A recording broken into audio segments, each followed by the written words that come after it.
Vincent, good afternoon. David, it's a pleasure. How are you doing, mate? I'm doing good, particularly since it's a holiday in Thailand. It seems like only yesterday we were at the British Club together. So long ago now. Time flies. The world has changed so much since then. That's right. The simple pleasures of overnight change. Yeah. Who would have guessed? How is everything going for you? How is your business adapting to this? Oh, actually, before we get into that, I should probably introduce who I'm speaking to. This is primarily going to be for LinkedIn, and you're a big character around town, so I'm sure everybody knows you. But why don't you give us a quick introduction to who you are and what it is you do? Well, Vincent Aloysius, been in Bangkok for 5 years now. I'm with the Sime City Cement group of companies. I head a subsidiary called EcoCycle.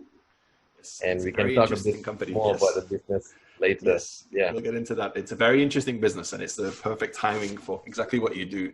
So before we get into all of that stuff, like I think every business has adapted differently to the COVID situation, some better than others. How has it gone for you? How is your team working out? How is the remote work going for you?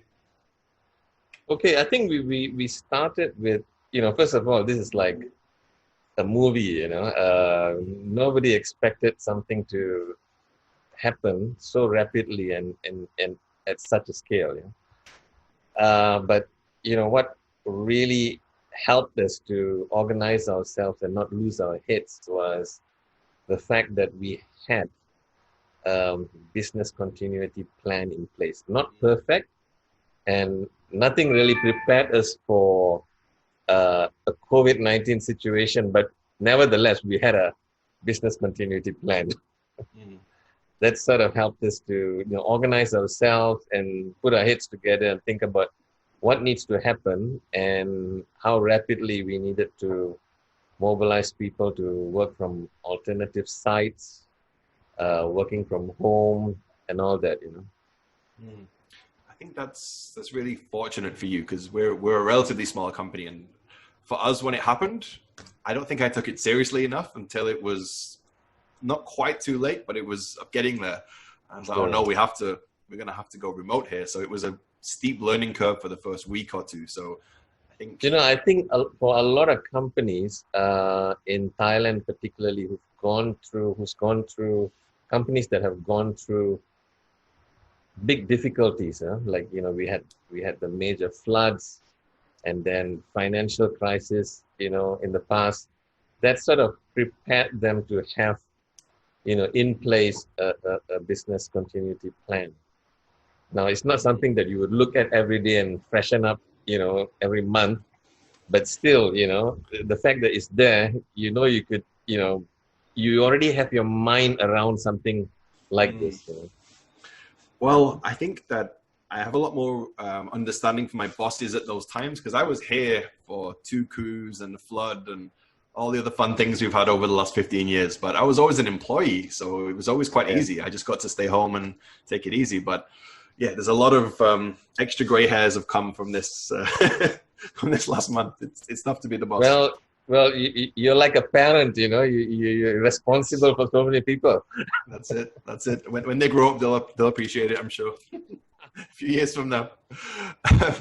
So from the things that you're doing in your business in this period, is there anything that you think is going to carry over to the post-COVID period? Any of the lessons you've learned from this, or any of the formats you've been using to do your work? Do you think anything's going to carry over into the next year and beyond? Yeah, there's a few things, particularly for the business that we are in, and for EcoCycle's business, we are about sustainability. So this is something that, we've been talking about, kind of future that we want to see, right? Cleaner air, cleaner water, less CO2. This is something that's always been in our DNA. But I can imagine for businesses, regular businesses, they would be thinking about, COVID-19 as another massive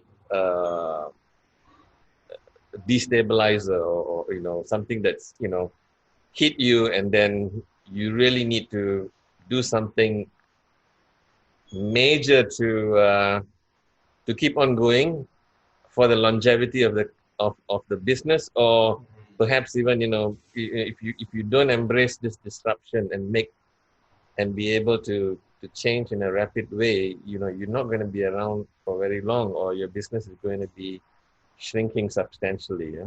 So I think that's the kind of thought. Yeah. I think it's an interesting spin on sustainability. I think a lot of people, when they hear the word, they think of purely kind of eco-sustainability, purely kind of green sustainability. But I think what you alluded to there is that sustainability takes many forms. It's planning for crisis. It's building the right culture. It's building the right working environment. And yeah. I think that a lot of people talk about sustainability, and they do it very interchangeably with ESG, environment, social, and governance. Those sort of things should be already there. But I think we got to also bring in the element of a purpose-driven company. If you're an organization that has a certain purpose, then I think, and if you stuck to that, even with a huge disruption like this, you would still know what sort of direction to go, and what are the things that you are able to let go or do more of, in an opportunity like this. I know it sounds very cliche, right? But it does put you in a situation where you really need to think hard about survival, and there's no escape. We have to, rethink the business. So I think you're talking about the big idea there, right? So we all have the what of what we do. We produce things, we sell things, but it's the why. Like, what is the underlying purpose? What is our mission? What is our passion? I think that's a really interesting and key point. It's one of I spoke to Stuart Kelly at the first one of these, and he was talking about the same kind of thing, that this is an opportunity for businesses to either kind of remember why they got started in the first place, or to kind of now to think about it. Because as you said, it may not be a time of abundance coming up next. So we need to think about what it is that is at our core and that we can truly fight for, in order for us to regrow and to build better businesses and better economies that are focused on giving good experiences to the employees. I think one of the musings that I've had on all of this is that there's a lot of talk about the end of the office with COVID, and that there's going to be a huge revolution, and the working world of 2021 is, everyone's at home, it's futuristic, it's different. I don't subscribe to that. I don't think it's going to be a complete revolution. I think there'll be an evolution. I think that what we as companies are going to be competing against isn't necessarily other companies, but it's going to be spaces. If your employee can do his job or her job better at home, as a business leader, let's let them be home then. But at the same time, if you're going to have them coming in the office, it needs to be a comfortable space that is set up so that it's better than the home. It's more relaxing. It's more conducive to meetings. It's easier to focus. I'm talking a lot here, sorry, but what is your thought on those kind of conversations? Do you think there's going to be are we going to be coming into a whole new world of business, or is it going to be the same? I think, changes? I tend to agree with your evolution scenario. Partly also because, human beings, we've got very short memories. As soon as this is over, people will very quickly go back to the old ways, But I think we have an opportunity here to just pause and see what could be better, There are, I need to maybe talk about a little bit about what a conversation I was having with my kid, and he's got a assignment that, he's got to put out, and it's about silver linings coming out of COVID-19. And we were thinking about various things. And we were thinking about, two things that I'm going to steal from him. His idea was, he said, look, there's going to be people collaboration. I said, great. To do what? A quicker search for a cure for a vaccine or a cure for perhaps some other disease, cancer, who knows? And a situation like this has put us to, think more about co-creation and collaboration, which should be happening in business a lot more, right? And then he talked about healing Earth. And those two things, really resonated with me because, we are always thinking sustainability in that pure sense, right? And if you just looked around you, from what you read, the air is cleaner, sea life has been appearing much closer to shore, and a lot of CO2 comes from transportation. And there's another data that looks so good, and it's about accidents and death on the road, and it has halved, Wow. perhaps globally. And you think, how much of that, accidents that's happening is from useless or not so productive travel, including people going to work, so to the office of it. Yeah, well, that's probably the irony, that there's probably more people alive because of COVID. Think Songkran, for example. Those 500 people a year didn't die this year. The pollution in China is way down, so people are not getting such bad lung problems. So, yeah, maybe the problem is us. But some businesses are, kind of like, if you're ready for it and you're poised to grab it, right? In fintech platforms, in, food delivery services, in, pharmaceuticals and people like that. And even companies that can very quickly switch over to produce face masks, they're actually making a ton of money during this period, because there's a need for it, right? Yeah, well, that's capitalism in action, I guess. Thank you for crediting your son there, by the way. It was good of you not to take his ideas for your own. He'll appreciate that. Little Zachary, 9 years old. Thank you, Zachary. Thank you. Yeah, great thoughts there. I think that partly it's been an easy decade, I guess, since the big crash for people in the Western world, or people who are kind of doing okay. There's not been that many hardships. So we've kind of been a bit decadent, I think, especially in the West. The people we've elected, the way we've behaved, it's like living for today. Everything's great. Nothing's ever going to go wrong. I think that we're going to have a reality check now, because if we do end up in another crisis, the leadership that we need, it needs to be different than this. There's another reality check, and this is something not related to the industry I'm in. It's the fashion business, the consumption of extremely cheap garments, and we have seen that, during the COVID period, people are actually saying, look, stop buying new clothes, free up the system to actually deliver much needed, urgent things, But then you look at it, right? What's going to happen in the future? What would be new norms,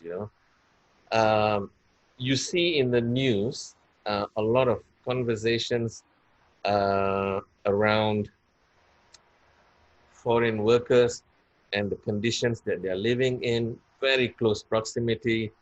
Now that suddenly there's a pandemic, it's like, these poor souls are responsible somehow, They didn't get into that situation because, they wanted to. They get into that situation because we want to have extremely cheap clothing or extremely cheap labor for building our infrastructure. And so these are things that are going to be part of our ESG. We need to look at this. It's ESG and business continuity plan as well. If you don't have, decent housing, decent wages for migrant workers, then be prepared to deal with this kind of situation when there's an Absolutely. outbreak. Absolutely. And healthcare too. People need to have access to healthcare. Right. It's a universal, it's a right. We all, if someone gets sick in society, we all get sick unless they get help. So Yeah. hopefully kindness and goodness and more sensible minds emerge out of this. I guess it's giving everyone time to think as well. We all operate at 100 miles an hour. So the leaders as well as the people, we're all, I think it's like the earth has put us on timeout for a couple of months to think about what we've done. So Yeah.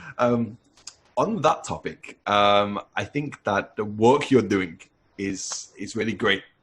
And once things get back to normal, I think the kind of ideas you're leading and the why of your company, I think it's going to have a much bigger stage moving forward. So I know we alluded to it at the start, but what is it you do exactly? What does your company do? Well, EcoCycle, we have two core businesses that we focus on. One is about waste management, and that's providing a service that's removing waste that's ending up in landfills. We are turning that into a fuel, an alternative fuel that, you can call it energy recycling. So we're harnessing the energy that's in waste, right?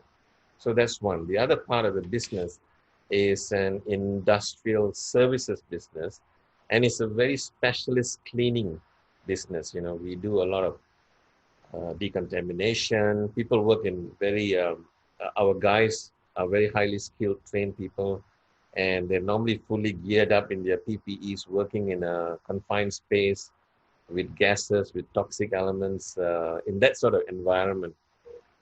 And actually, since this COVID situation happened, we kind of like put together a team to come up with a new service, and that's really a service of providing disinfection. So we go into offices, schools, commercial buildings, and do a disinfection service that can happen, say, once in 2 weeks, for example. And these are things that are going to become the new norm, in businesses, in factories where you got hundreds of people, thousands of people coming in and out, and this sort of activity can actually even help, not just, dealing with something like serious like COVID, but something more common through the, hygiene and sanitization process, keeping that good. We might even be able to help folks in the workplace stay healthier so that they don't have too much downtime. So that's the kind of, new norms that I'm thinking about. So that's one aspect. I want to speak a little bit about the waste management side. We are doing a lot about dealing with plastics, particularly, before COVID, the hot news was marine plastic pollution. And we do something about that because plastics that cannot be recycled back to plastics, these are single-use plastics that are, maybe has got a combination of various plastics in it. They could be used in the energy recycling kind of business. Now, unfortunately, during COVID, we've had to use more plastics. Consumption of plastics actually has gone up. That's because it's convenient and it's hygienic to, transfer packed food, things like that, right? So, I mean, a lot of people very quickly point the finger at plastic being the evil itself. But, really, we look at it in a different way. The devil is not plastic or plastic and all sorts of plastics. The devil is the fact that we don't have proper infrastructure to deal with this, particularly a collection infrastructure for non-recyclables. So that's something that we think perhaps after post-COVID, when people can breathe a little bit easier, we can say focus on this. In fact, I would say that we are collaborating with some big brands, big FMCG brands, to actually come up with some pilot projects that's going to support the efforts of the Alliance to End Plastic Waste to come up with some solutions that can take care of this marine plastic pollution. It's really a leakage of plastic, right? To see if that can be scaled up. So we're very, very proud to be part of that process. Excellent, excellent. For the first part of the business, when you turn the waste into energy, who is that aimed at? Which kind of companies would benefit from that? So it's such a wide range of industries that we serve. From automotive sector, which is quite big in Thailand, to FMCG products, anything to do with packaging. And oil and gas, a huge range of product. You'd be surprised if I told you the brands, that we support. What we do is we are offering them a solution to help reduce their own footprint. Because what would be the other options? The other options would be landfilling, which most of these companies do not like because they've got their own policies about improving their environmental performance. Then you might have a solution which is an incineration solution. But incinerating waste also means you got to use up a lot of valuable fossil fuels, and you still end up with some residues that need to go to a landfill somehow, ashes, things like that. So with what we do is we're shredding, we're blending, we're turning the waste into a tightly controlled, quality controlled product that can be fed into an energy intensive business. For example, a cement kiln, that operates at more than 2,000 degrees Celsius. So if the governments of the world and the companies of the world could come to you instead, there'd be no landfills. We could get rid of all of that mess. We could have a better Bangkok, better Thailand. Well, I would say, this is not new in the cement industry across the globe, right? And there's two things, need to happen. One is business-led. Businesses need to want to do the right thing. And the other part of it would be the regulatory environment to take a stand that, look, we don't want to have landfills. We want to use as much as possible the resources that we dig up from our planet and not throw that away. So waste plastics, if it cannot be recycled back to plastics, at least turn it into a fuel which we can use to replace fossil fuels, right? So try to use as much as possible of resources that we take from our planet. I think there's a solid business logic too. I think one of the problems with capitalism is externalities. If you're a business owner, the cheapest thing to do is just throw it out the window. You don't need it anymore. Because then it costs you zero. It's out of your way. It's not your problem anymore. Obviously, that's bad for society. That's bad for all of us. But from a business perspective, it's logical. I think one of the things we discussed already is that there's an emergent trend towards sustainability as a concept. And especially with the younger generation coming up, they're looking to join firms that have a why. As you said, there's a mission behind it. They do good things. They help society. They take care of their staff. And it's sustainability 360. It's helping the earth. It's helping the community. It's helping the employees. And it's helping the company. They all grow together. So you mentioned earlier the why of companies. What is the why of what you do? What is the underlying drive that gets you out of bed in the morning? Well, for me, it's easier. But generally speaking, I think,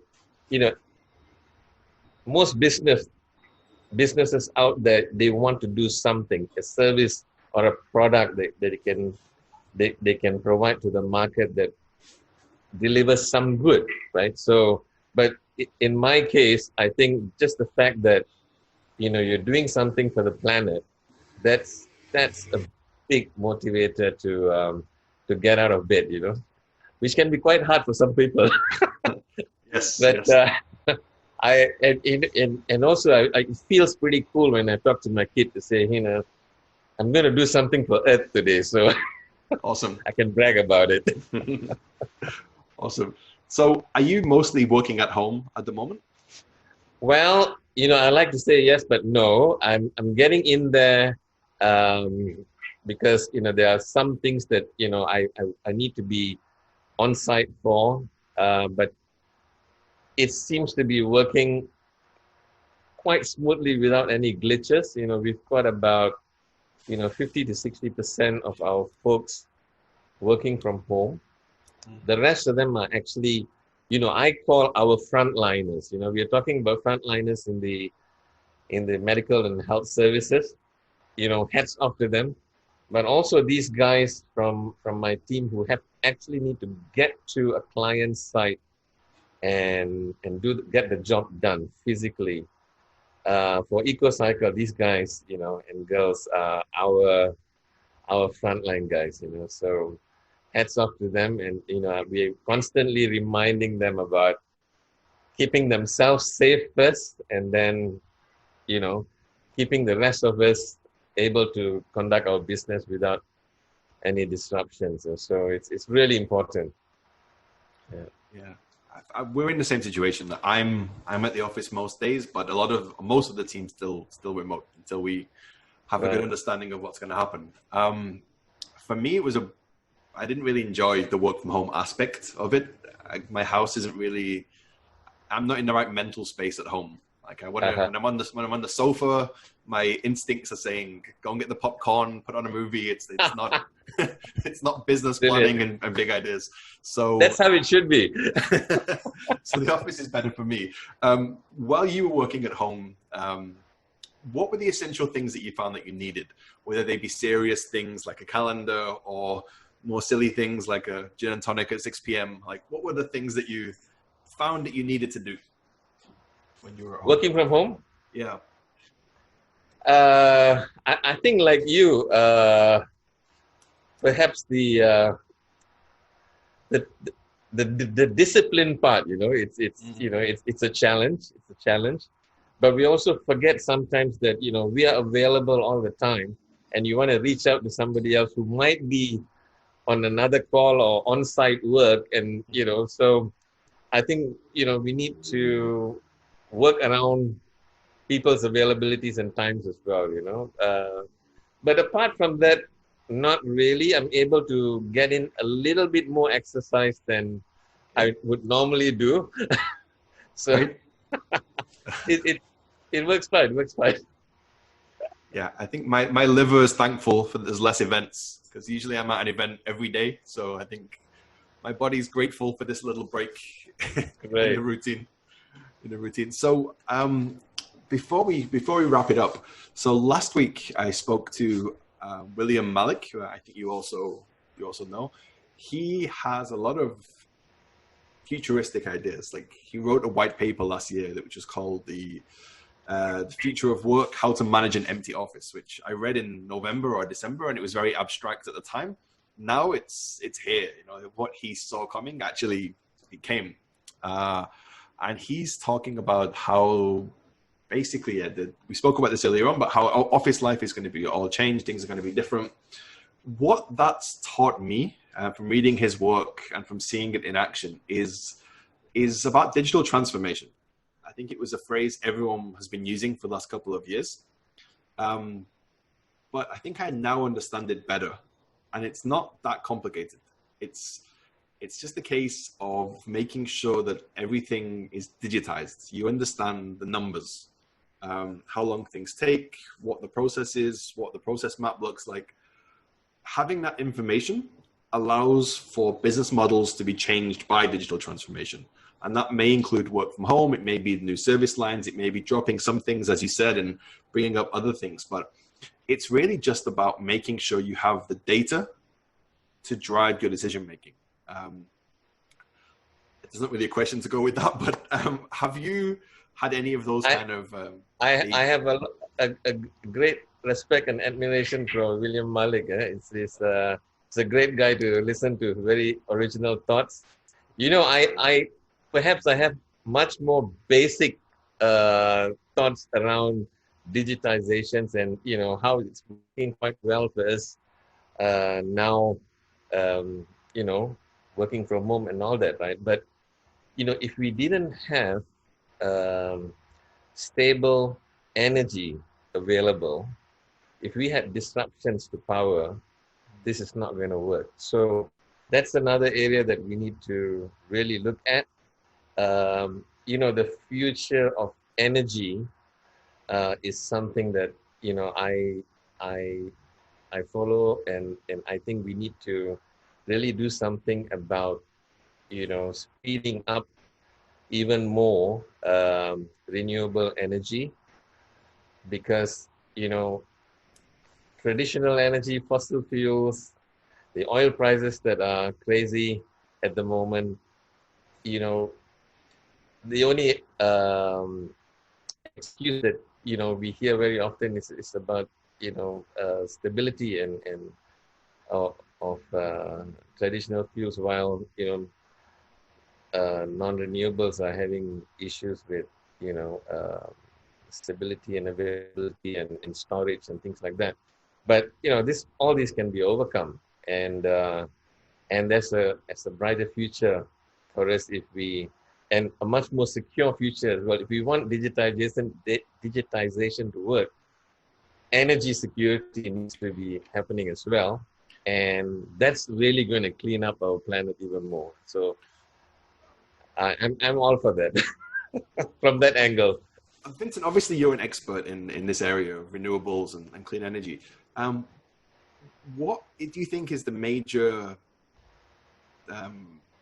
impediment to greater development in those areas? Why is it that America is not all full of windmills at this point, and the UK is not, well, maybe not solar in the UK, but other alternative energy sources? Why is it taking so long for this to be picked up by these governments? Well, because it works for some folks, right? The status quo works for some folks and some companies, but I think they also are starting to realize that, at some point it's going to get much more difficult and expensive to extract energy out of the Earth's core. And it's going to be harder and harder to justify keeping fossil fuel prices, at an extremely low level. So one is the economics, and the other aspect of it is, regulatory as well. So if we can get around the CO2 tax issues, and we can get around the making it technically cheaper to have stable supply and a more expansive supply of renewables, then things will get traction. And who knows, I can see a transition of the oil and gas players going into renewables now. That's already a light at the end of the tunnel. I was going to say something similar. I didn't know about that, but the example I was thinking of is Philip Morris. So Philip Morris, do you know what their tagline is right now? Do you know what their motto is? Tell me. Towards a smoke-free future. Okay. Which, when I heard that, it was very counterintuitive. Like, a smoke-free future is a future without Philip Morris. Like, how is that their goal? But I think what they're looking to do is there's obviously been, over many years, a huge public backlash against tobacco, against smoking. Yes. So I think they recognize that people are still going to want to consume nicotine. They're still going to want to do that. So I think they're going to be investing a lot in R&D around vaping and things like this. So maybe not a smoke-free future, but a vape-filled future could be. So it may be that these other companies, as you mentioned, that the public pressure builds so much that there's money to be made in these other spaces too. They've got the infrastructure, they've got the investments. If they move first, they'll dominate it. So, David, I found a perfect thing to talk about to wrap up our conversation. Okay. And billions and billions have been made, destroying the planet. Now it's time for billions to be made fixing it up. Wonderful. So there is money in it, and we can do a good thing. There's a quote image if ever I saw one. That's wonderful. Okay. Okay, Vincent, on that note, I think that's a perfect ending. Thank you for your time today, as always. I'm looking forward to seeing you face to face when things calm down a bit. Fantastic. Stay well. Final point, if anybody wants to get hold of you, what's the best way to contact you or contact the company? LinkedIn, EcoCycle is there, INSEE EcoCycle is there, and yeah, that would be the easiest way, I think. Okay, I'll link to it in the post when it goes live. Thank you so much, Vincent. Fantastic. Cheers.